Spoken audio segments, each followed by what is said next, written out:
On April 5th, Turkish embassy to Azerbaijan held an event that focused on Turkish businessmen operating in Azerbaijan. The event discussed the laws of both countries on labor and social protection, common problems and their solutions.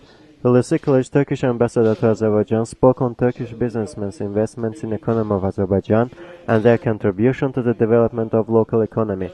He noted that the problems will be solved via mutual efforts of the officials of both countries. He welcomed Azerbaijani peoples preferring Turkey as a tourism destination. It was noted that an agreement on mutual social protection of labor migrants will be signed by Azerbaijan and Turkish ministers of labor and social protection. At this meeting with Turkish businessmen, Hulusi Kılıç said that the agreement is going to be signed during the upcoming Baku visit of Social Protection Minister Faruk Çelik of Turkey. According to him, mutual relations in this field haven't been regulated. According to the 2011 statistics of the labor migrants from different countries, Turkey comes first with its 5,911 migrants in Azerbaijan. The volume of mutual trade in goods between the two countries was $3.5 billion in 2011. Mutual private investments amount to billions of dollars.